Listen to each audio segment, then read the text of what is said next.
ঢাকার শান্ত রাতেও কখনো কখনো ঘনিয়ে আসে এমন এক অন্ধকার, যে অন্ধকারের রহস্য বছরের পর বছরেও খোলস ছাড়ে না। আলোচিত সাংবাদিক দম্পতি হত্যাকাণ্ডের মতোই এক অমীমাংসিত গল্প এবার পর্দায়। দীর্ঘদিন ধরে আটকে থাকা ওয়েব ফিল্ম অমীমাংসিত অবশেষে আসছে পর্দায়। ডিসেম্বরের 4 তারিখে আইস্ক্রিনে মুক্তি পাচ্ছে রায়হান রাফির এই আলোচিত সিনেমায়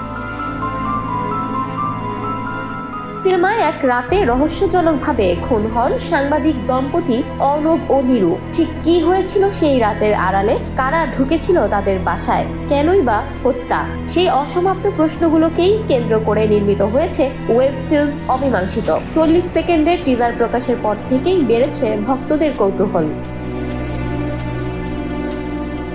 সেখানে উঠে এসেছে তদন্তের টানাপোড়েন। খুনগুলো হয়েছে আনুমানিক 1:30 থেকে 2টার মধ্যে। সাংবাদিক, প্রতিবেশী, আত্মীয় স্বজন সবাই ক্রাইম সিন নষ্ট করেছে। ওদের কেউ মারে নাই, নিজেরাই খুন হয়েছে।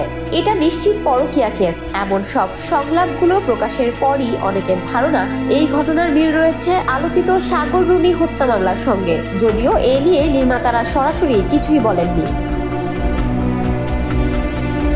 শুটিং শেষ হয়েছিল বহু আগেই, মুক্তির তারিখও ছিল নির্ধারিত।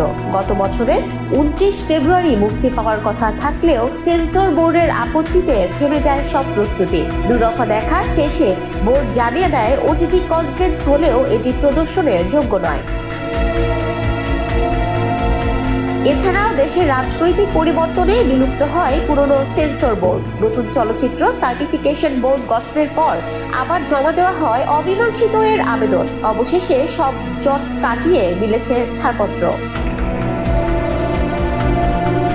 ইমতিয়াজ বর্ষণ ও তানজিকা আমিনের কেন্দ্রীয় অভিনয়ে নির্মিত এই ফিল্ম ঘিরে দর্শকের মনে এখন একটাই প্রশ্ন, এটি কি সত্যি সাগর রুনি হত্যাকাণ্ড থেকে অনুপ্রাণিত?